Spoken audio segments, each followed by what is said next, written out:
Assalamualaikum warahmatullahi wabarakatuh. Hai, ketemu lagi di channel YouTube saya. Kali ini saya akan berbincang-bincang sama mahasiswa. Salah satu mahasiswa saya dari program studi Ekonomi Pembangunan. Dia angkatan 2018, namanya Liza Febrina. Jadi pertama kali itu diajar sama Bu Indri di mata kuliah apa? Sejarah perekonomian, Bu. Sejarah pemikiran ekonomi. Sejarah pemikiran ekonomi. Karena udah lama banget ya. Sekarang Liza udah semester berapa? Semester 6, Bu. Semester 6. Nah, Ibu pengen bincang-bincang sama Liza as a student ya di UPN Veteran Jakarta, exactly di program studi Ekonomi Pembangunan. Gimana sih Liza yang dirasain kuliah di masa pandemi itu kayak gimana rasanya? Baik, terima kasih Bu Indri atas pertanyaannya. Kalau buat Liza sebenarnya kuliah di pandemi ini nggak buruk-buruk banget, Bu, karena di saat pandemi ini Liza bisa bergerak lebih luas daripada biasanya, karena biasanya perjalanan maksudnya lebih lama di perjalanan gitu, Bu. Tapi karena online gini, justru sebenarnya Liza bisa lebih banyak mengambil yang lain gitu, Bu, di luar kuliah. Bisa ikut kelas ini, bisa ikut kelas bahkan internasional, Harvard gitu, bisa ikutan gitu, Bu. Cuman memang ada negatifnya juga, terkadang jadi terlalu multitasking gitu, Bu, jadi terlalu bercabang dan tidak berfokus. Tapi positifnya banyak sih, Bu, jadi lebih kreatif dan inovatif dan bisa ikut yang jauh-jauh gitu, Bu. Somehow kamu mengikuti kuliah itu lebih dari satu subjek ya? Iya, Bu, betul. Gimana tuh? Kan ini laptopnya masih on, terus kadang di sini pakai apa? iPad atau pakai handphone atau pakai apa gitu kan? Gimana dengan jadwal kuliah yang sekarang tuh makin, kalau saya pakai bahasa gaulnya, makin nggak sopan gitu. Kadang-kadang mahasiswa harus ngikut webinar di waktu yang sama jam 10, tapi ada kuliah juga jam 10. Kalau nanti ditanya sama dosennya, sebisa mungkin mengikuti dua-duanya. Gimana coba kalau ada yang jawabannya kayak gitu? Iya, terkadang jadi multitasking dan nggak fokus gitu ya, Bu. Malah nggak dapat dua-duanya karena otaknya terbagi-bagi gitu. Cuman ya sebisa mungkin kalau yang dua gitu jangan sampai gitu, harus lihat prioritasnya. Kalau Liza sih, Bu, misalkan prioritasnya di kelas nih saat ini, terus tapi di webinar pastinya kalau as peserta gitu ya, itu kalau Liza sih jujur aja lebih mentingin kelas, Bu. Tapi kalau misalkan di dalam acara itu terlibat sebagai apa, tapi di kelas sedang tidak ada apa-apa, terus ada recordnya, Liza pentingin gitu. Jadi Liza kayak buat skala prioritas, mana nih yang lebih urgent kalau ada dua yang sama gitu. Gini ya Liza, mungkin sekarang kamu ngerasa weekend is not weekend. Iya, bener banget, Bu. Jadinya nggak ada Sabtu Minggu karena semuanya kuliah. Jadi ngapain dong Sabtu Minggu sekarang kamu? Webinar, Bu, banyak banget webinar. Jadi di IPK 4 ini, IPK 4. Webinar, terus kadang-kadang ada job MC juga, Bu, alhamdulillah. Nah, berhubung sama job MC, Bu Indri tahu banget Liza ini join di UKM ya? Iya, Unit Bu. Kegiatan Mahasiswa MC yang ada di UPN Veteran Jakarta. Menurut kamu penting nggak sih mahasiswa itu ikut organisasi?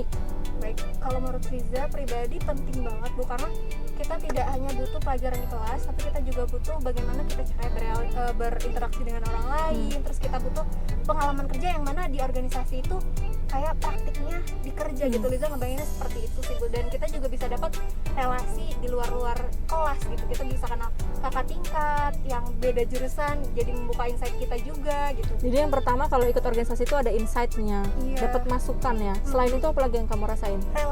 Relasi. Terus apa lagi? Terus kita juga belajar time management di organisasi ya, karena memang biasanya anak-anak organisasi itu kalau terlambat sering ada punishment-nya nggak sih? Iya, betul, Bu. Dan kita juga kan kita organisasi harus juga tetap menjaga IPK kita tetap stabil. Iya. Jadi itu kan kita belajar, kita harus ini waktunya belajar, ini waktunya organisasi gitu. Why MC? Karena kebetulan Liza suka dunia public speaking, terus Liza lihat bahwa di setiap aspek kehidupan ini butuh public speaking. Jadi sepertinya MC itu lahan yang pas untuk Liza mengembangkan diri gitu, Bu. Iya, jadi mungkin kalau kamu udah mahir di public speaking ya, jadi ketika nanti kita mau wawancara kerja itu udah dapet poin plusnya ya. Tapi yang nggak harus juga kalian ikut UMKM MC ya, whatever lah UKM apapun yang mau kamu ikutin, asalkan kamu memberikan sisi positif diri kamu di situ dan menonjolkan siapa sih saya gitu. Mungkin nanti akan menjadikan itu nilai plus ya. Betul. Nah, berhubung kamu ikut organisasi, IPK kamu keganggu nggak sih? Alhamdulillah untuk IPK sekarang 3,8. Wow. Untuk IPS 3,94 gitu, Bu. Alhamdulillahnya. Ya kita harus kita harus ingat juga bahwa ada ada titipan orang tua kita bahwa orang tua kita itu ingin kita lulus dengan IPK baik, jadi kita harus menjaga amanah tersebut betul, gitu betul. di luar Ingat ya, organisasi. karena memang kalau sebenarnya orang tua itu membayarkan kita ke kuliah itu untuk belajar, Iya, betul bukan sekali, untuk Bu. organisasi, bukan untuk nongki-nongki gitu ya.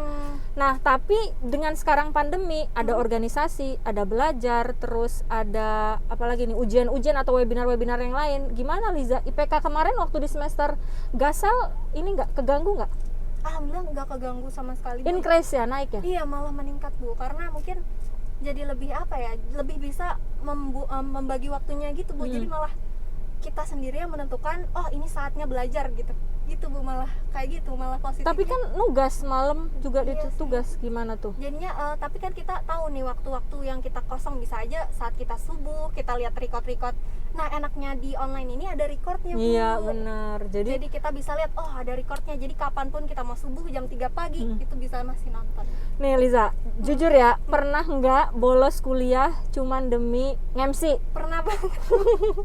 Pernah banget, dan untungnya karena ada recordnya itu jadinya bisa ditonton lagi nanti gitu, Bu. Kalau semasa sebelum pandemi pernah nggak? Oh belum, nggak pernah. Nggak pernah ya? Iya, Jadi nggak pernah. selama pandemi ini aja, Iya. ketolong ya. Jadi kalau Iya. anak-anak yang mau bolos, ketolongnya adalah karena ada recordingnya. Recordnya, Nah, terus Liza, ada paradigma gini. Kan kamu dikenal sebagai mahasiswa ber-IPK tinggi. Amin. Tanya sih gitu ya. Amin, Saya Bu. menyampaikan nih. Biasanya anak dengan IPK tinggi itu sangat sedikit temennya. Oh, Bener nggak sih Liza? kalau Liza sendiri Karena gini mungkin bukan sedikit teman karena Cooper ya, tapi dia lebih mementingkan jauh lebih baik gue belajar daripada gue nongki-nongki. Jadi gue nggak punya temen nongki nih gitu. Oh, kalau buat Liza sendiri ya, Bu, Liza membagi waktu aja, maksudnya sama kayak akuntansi, tentang balance aja di Cailah. kehidupan ini gitu, Bu. Jadi bukan hanya belajar aja, tapi Liza juga ikut organisasi, terus juga punya circle pertemanan. Memang kalau misalkan untuk teman itu banyak teman, tapi teman yang deket tuh nggak banyak gitu. Mungkin paradigma orang pintar mungkin gitu, Bu, untuk bisa masuk ke dalam teman dekatnya si orang itu. Picky nggak sih jadinya? Iya, Pilih-pilih jadi teman ya, pilih-pilih teman. Terkadang Benar. seperti itu gitu, Bu. Iya, tapi maksudnya kita pilih-pilih teman itu, saya coba artiin secara positifnya. Liza di sini pengen milih yang benar-benar membawa ke dampak yang positif Iya, ya. betul, Bu. Memang biasanya seperti yang kita tahu kalau anak IPK tinggi itu ya males nongki gitu kan ya. Karena tadi tergantung nongkinya itu ada tujuan atau enggak. Iya, betul. Dulu saya pernah dikasih sama guru saya ya, jangan pernah nongkrong atau kita nge-mall. Kalau nggak nge-mall atau nongkrong itu tidak menghasilkan uang. Iya, Bu. Gitu ya. Karena time is money. Iya benar, time is money, ada peribahasa seperti itu. Nah, for the closing statement, Liza, untuk adik-adik tingkat kamu yang kalau misalnya watching this video atau mungkin teman-teman yang lainnya yang nonton video ini, Liza bisa kasih advice apa nih gitu selaku generasi muda supaya nggak punah, supaya kita nanti ketika lulus, kan saya dengar-dengar nih Liza pengen kerja di BI nih. Amin. Gimana sih caranya supaya menjaga IPK yang tinggi, tetap ikut organisasi, dan kita nggak pernah hilang dari peredaran mahasiswa prestasi dari kampus? Karena memang saya lupa nih notice di awal, dia sebagai mahasiswa berprestasi ya tahun 2020 20. baru tahun yang kemarin, jadi masih fresh banget. Tolong dong Liza dikasih advice buat teman-temannya. Baik, terima kasih, Ibu. Kalau dari Liza, buat teman-teman, gunakan waktu kalian sebaik mungkin. Terus apa ya? Kita jadikan kuliah ini sebagai lahan kita untuk terus mengembangkan diri gitu. Apa ya? Poles terus apa yang kalian miliki gitu. Kalau kalian merasa bagus public speaking, ya kalian tingkatkan gitu. Kalian merasa bagus di mana, tingkatkan. Dan jangan lupa juga kita perlu banget yang namanya relasi gitu. Tapi perlu diingat juga bahwa kita dititipkan amanah dari orang tua kita untuk tetap menjaga IPK kita gitu, teman-teman. Dan yang harus kita mulai juga mungkin personal branding. Jadi kita harus mulai menggambarkan kita itu ingin dikenal sebagai seorang yang seperti apa. Karena yang seperti Liza tahu ya, Bu, kemungkinan HR itu melihat juga misalkan kita selama kuliah ini seperti apa. Jadi kita harus menggambarkan seperti itu supaya nantinya kan kita kuliah untuk kerja ya. Mungkin memang juga ada yang ingin berwirausaha atau ingin jadi ibu rumah tangga itu juga Iya. baik, tapi kan kita juga ingin punya citra yang baik, ibu rumah tangga yang dengan citra yang baik. Bener-bener gitu. ibu rumah tangga itu juga bukan berarti tidak berpendidikan ya. Iya. Justru banyak di luar sana ibu rumah tangga yang berpendidikan dan menghasilkan anak dengan kecerdasan bangsa yang sangat baik gitu. Iya. Intinya nggak harus menutup kemungkinan gitu, dan tidak berkecil hati gitu. Jadi apapun nanti profesi kamu setelah kuliah S1, ikutin deh rules yang tadi sudah disampaikan sama Liza gitu. Mungkin nanti kamu bisa tetap menjaga nilai IP kamu, organisasimu, dan juga eksistensi di kalangan universitas atau di kalangan fakultas saya lebih kecilnya, supaya kalian itu tetap terus dikenal gitu sebagai mahasiswa yang punya prestasi dan terutama berdedikasi ya. Iya betul Bu. Percuma kalau berprestasi tapi tidak ada dedikasinya untuk lingkungan sekitar gitu. Jadi makasih banget yang udah nonton video ini. Jangan lupa di like, comment, and subscribe. Terima kasih Bu Liza. Indri. Terima kasih banyak Bu.